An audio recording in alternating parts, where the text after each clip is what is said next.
Good morning students. This is your accountancy class and today this is chapter number 10, company account, redemption of debenture in second part of accountancy book. In previous video or chapter you have learned about debentures. Debentures क्या होते हैं, किस तरह से issue किए जाते हैं, ठीक है, each and everything. But in this chapter you will know about redemption of debentures. What is redemption of debenture?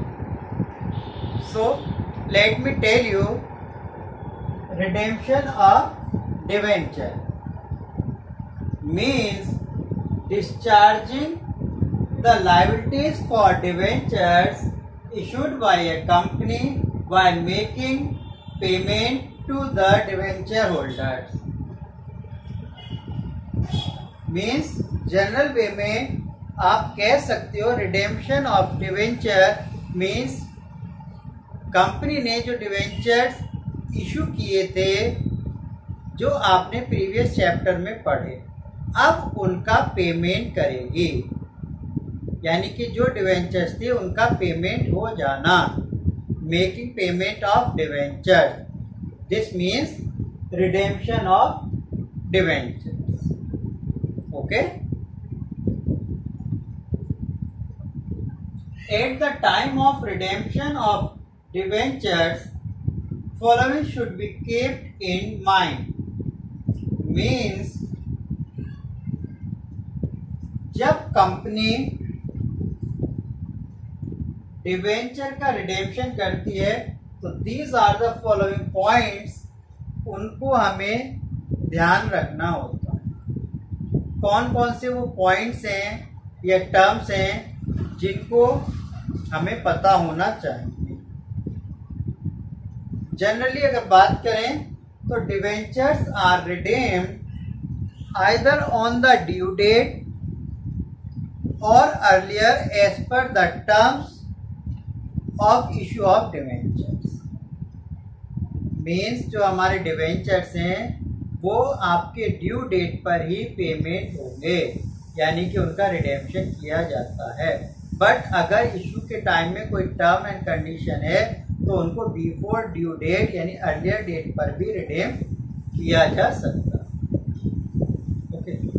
तो बात करते हैं at the time of redemption of debentures the following should be kept in mind.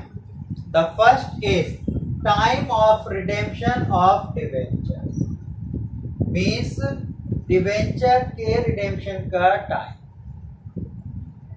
Generally जैसा मैंने अभी बताया कि redemption of debentures can be redeemed on due date और before due date means earlier due date if term and condition are mentioned at the time of issue of debentures.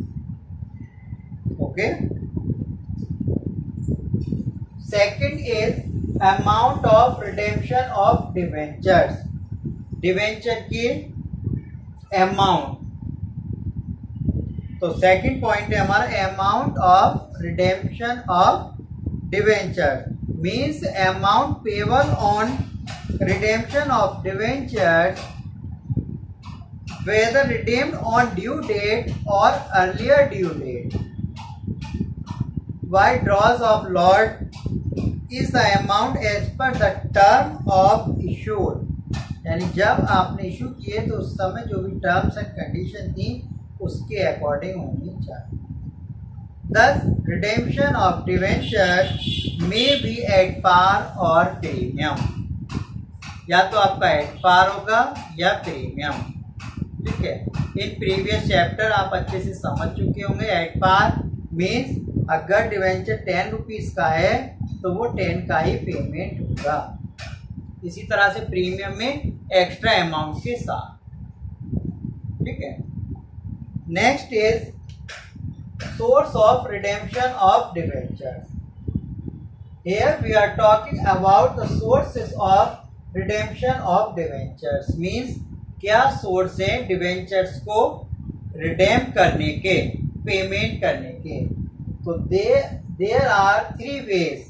The A, out of capital, B, out of profit, and C, out of profit or capital। ठीक है। तो first यानी A है हमारा out of capital. If the debentures are redeemed without transfer of amount to DRR means debenture redemption reserve account, it is redemption out of capital. Okay. इसी तरह से हमारा बी है out of profit. If the debentures are redeemed by transferring amount equal to the value of outstanding debenture means 100% of the value of outstanding debenture to be debenture redemption reserve account. It is redeemed out of profit। अगर आप transfer कर रहे हैं 100% value के साथ तो ये आपका आउट ऑफ प्रॉफिट होगा। इसी तरह से हमारा सी पॉइंट है आउट ऑफ प्रॉफिट और capital. Means if the debentures are redeemed by transferring a part of values of outstanding debentures and it is called out of profit और capital, क्योंकि कुछ अमाउंट कैपिटल से और कुछ part हम profit से redeem करते हैं। ठीक है। तो आई थिंक आपको ये अच्छे से क्लियर हो गया होगा। Redemption of debentures means debenture का पेमेंट करना ड्यू डेट या बिफोर ड्यू डेट। ठीक है। अब जब आप पेमेंट कर रहे हैं तो ये टर्म्स आपको पता होनी चाहिए। Time of redemption of debentures, amount of redemption of debenture and sources of redemption of debentures. जब सोर्सेस में आपको बताया तब इसमें एक टर्म आई DRR, डिवेंचर रिडेम्पशन रिजर्व। तो ये टर्म क्या होती है, अब मैं इसको एक्सप्लेन करता हूं। ठीक है। तब तक आप इसको नोट कीजिए।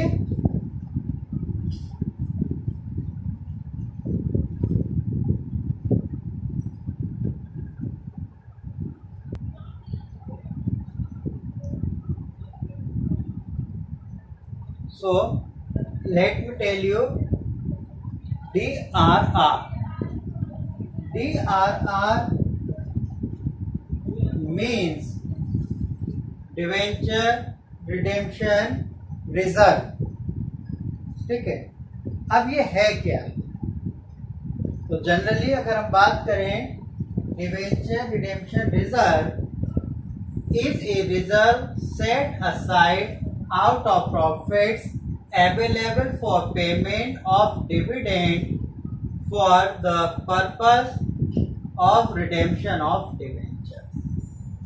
Means ये एक आपका रिजर्व है जो set aside out of profits available होता है पेमेंट ऑफ डिविडेंड, जिसका मेन पर्पस है कि रिडेम्पशन का, डिवेंचर के रिडेम्पशन कर दिया जाए, यानी कि डिवेंचर का पेमेंट किया जाएगा इस प्रॉफिट से, यानी कि रिजर्व बनाकर।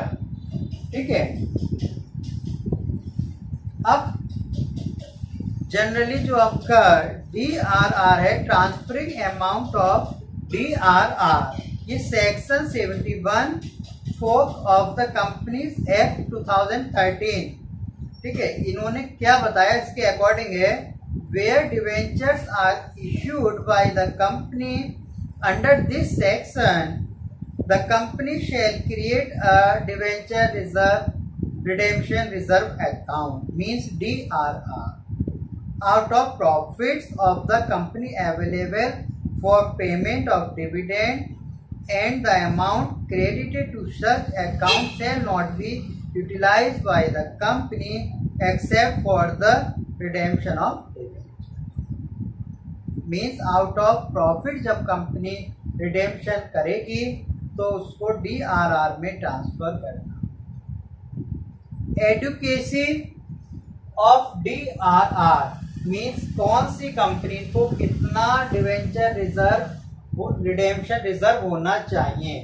तो ये कुछ कंडीशन है, कुछ टेबल है, मैं आपको ये क्लियर कर देता हूँ। अगर आपके पास ओल्ड बुक्स हैं तो आई थिंक ये नहीं होगा, ठीक है। ये इस साल कुछ चेंजेस होकर आए हैं, तो इनके मैं आपको फोटो सेंड कर दूँ, ठीक है। और जनरली मैं आपको बता ही रहा हूँ, so you can listen very careful. Rules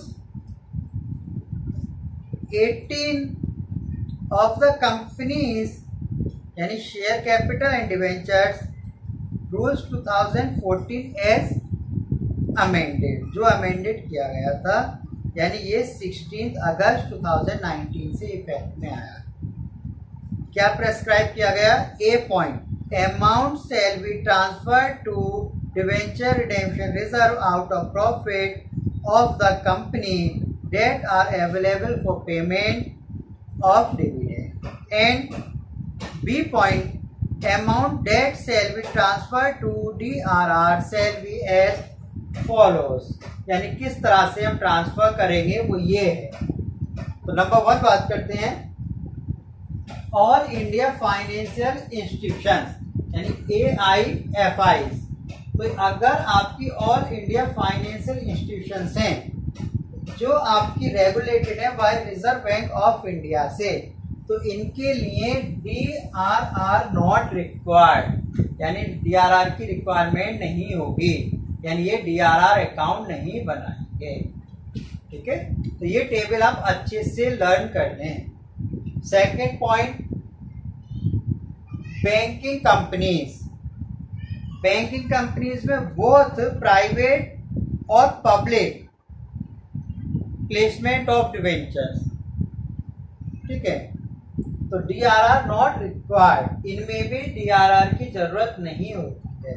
third, other financial institutions, जो हमारे अदर फाइनेंशियल इंस्टीट्यूशंस हैं, ठीक है, इनको क्या है, DRR से बी प्रेस्क्राइब फॉर NBF यानी non banking financial companies registered with RBI, but presently such companies are not required DRR, यानी इनको भी DRR की रिक्वायरमेंट नहीं होगी।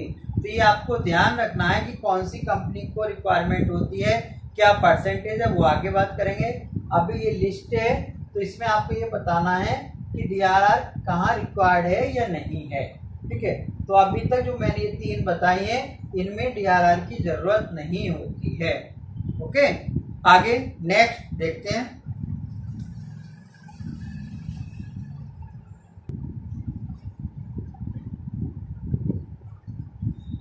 Number 4, listed companies DRR not required, यानी जो आपकी लिस्टेड कंपनीज हैं other than AIFIs and banking companies, यानी all India financial institutions and आपकी जो बैंकिंग कंपनीज हैं, both public and private placement of debentures, इसमें आपकी नॉन बैंकिंग कंपनीज, ठीक है, जो रजिस्टर्ड विद RBI है, DRR नॉट रिक्वायर्ड। इसी तरह से housing financing companies registered with national housing bank से हैं, उनको भी DRR रिक्वायर्ड नहीं होता है। And C other listed companies, तो DRR नॉट रिक्वायर्ड, ठीक है। और next is number 5, unlisted companies, तो इनको भी DRR not required. Unlisted companies यानी कि other than AIFIs and banking companies, ये प्राइवेट प्लेसमेंट पर है, प्लेस पर है, ठीक है। इसमें NBFCs जो रजिस्टर्ड विद RBI है, DRR नॉट रिक्वायर्ड। और housing financing company registered with national housing companies, DRR not required, okay. आगे बात करें नंबर 6, अदर अनलिस्टेड कंपनीज, ठीक है, other than NBFCs and HFC, इनमें क्या है, DRR आपका जो रिक्वायर्ड होता है 10% of the value of the outstanding debentures, ठीक है, यानी 10% वैल्यू का DRR आपको क्रिएट करना है। In case of convertible debenture amount shall be set aside to DRR for non-convertible part of convertible debentures, ठीक है। जनरली आपको ये ध्यान रखना है कि अदर अनलिस्टेड कंपनीज में जो भी आपके अमाउंट है, वैल्यूज है, उसका 10% आपको DRR में क्रिएट करना है, okay.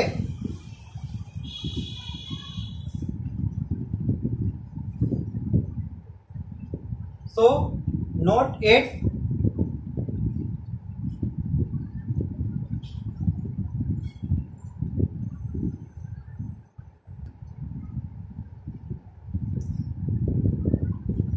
now I will talk about DRI. DRI, a full form of DRI, debentures redemption investment, ठीक है। तो ये आपके दो मेन टॉपिक हैं, एक था आपका DRR और ये हमारा DRI। इसके लिए क्या है, रूल 18 ऑफ द कंपनीज, यानी कि share capital and debentures. Rules 2014 में अमेंडेड किए गए थे। Prescribe that companies that are to redeem debenture except the exempted company shall invest an amount not less than 15% of the face value or nominal value of the debenture to be redeemed by 31st March of the next year in specified securities on or before 30th April of the current year। Means आपको DRI जो prepare करना है वो face value का, nominal value का 15% होना चाहिए, इससे कम नहीं होगा, ठीक है। तो जर्नल एंट्री हम क्या बनाएंगे, इसी तरह से DRR में भी बनेंगी, वो हम आगे नेक्स्ट वीडियो में बात करेंगे। तो अभी हम यहाँ पे क्लियर कर लेते हैं DRI कौन कौन सी कंपनीज को बनाना है, ठीक है, और क्या। तो मैं बता देता हूँ सेम, इसमें भी आपके सेम है, यानी number 1 all India financial institutions जो regulated by reserve bank of India. तो नो, यानी कि investment to be made in DRI और नॉट, तो इनको नहीं बना। इसी तरह से बैंकिंग कंपनीज हैं सेकंड नंबर पर, चाहे वो प्राइवेट और पब्लिक है, नहीं बनाना होता है। Third other financial institution, no. Fourth listed companies, अब लिस्टेड कंपनीज में इनको प्रिपेयर करना है, यस। तो इसमें आपकी NBFCs, ठीक है, HFCs and other listed companies, okay. Next, तो इन सभी को प्रिपेयर करना है। नंबर 5 अनलिस्टेड कंपनीज, इनको नहीं प्रिपेयर करना। And number 6 other unlisted companies, yes, इनको प्रिपेयर करना होगा। यानी कितनी अमाउंट होनी चाहिए, 15%, ओके। तो इसको आप अच्छे से पढ़ें और यहाँ तक उसको समझें। नेक्स्ट वीडियो में मैं इनके नेक्स्ट मेथड और क्या हमारा आगे प्रैक्टिकल क्वेश्चंस है उनको डिस्कस करेंगे। तब तक DRR और DRI को अच्छे से एक बार पढ़ लें और उनकी टेबल को समझने की कोशिश करें। Thank you, have a nice day.